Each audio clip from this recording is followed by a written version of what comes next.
Ikundi iria iramataga na guthingata urimi wa kimerera icemanĩtie hamwe kwarĩrĩria ũrĩa mekũhotithia arĩmi arĩa marimaga urimi wa kimerera kũgitĩra mbegũ cia ũndũire na urimi ũyũ. Ni mara mingi huoni subsidy ya organic na yet una watu ambao wana produce.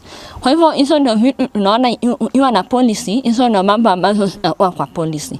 Issues ya inputs, issue ya production, issue ya packaging, issue ya certification na issue ya soko. Ikundi ici irenda thirikari gũtaũra na gũtarĩria ũrĩa ũhũthĩri na ũkũria wa irio mũthemba wa GMO ibatiĩ gũkũrio na kwendio. Indo icio igĩkinya thoko nĩ iratwarwo thoko ya GMO na nĩ tũramenya ciumĩte mũgũnda ũrĩa wa GMO, tondũ na indo iria tũtwaraga mabũrũri ma nanja nĩ ikoragwo na ũhoro wa kũrorwo kũrĩa ciumĩte, ihandĩtwo nũ, ikuĩtwo nĩ ngari ĩrĩkũ, marũa macio.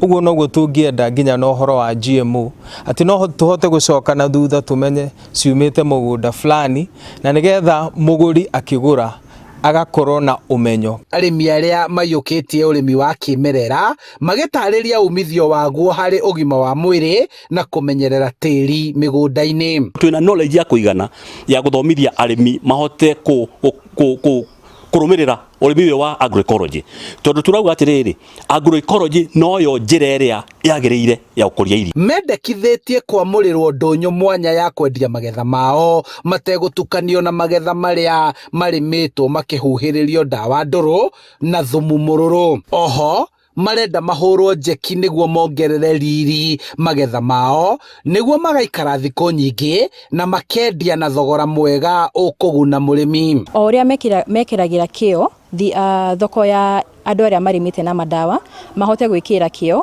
thoko ĩrĩa ĩrĩmĩtwo na organic. Hamwe na maya makĩũria thirikari ya kaunti kũgĩa na ikũmbĩ rĩa kũiga mbegũ cia kĩmerera na gũcimenyerera itigatukane na iria cia mũciarithanio. Handũ-inĩ ha Inooro TV kuma kaunti-inĩ ya Kiambu, njĩtagwo Charles Gĩkunga wa Kariũki.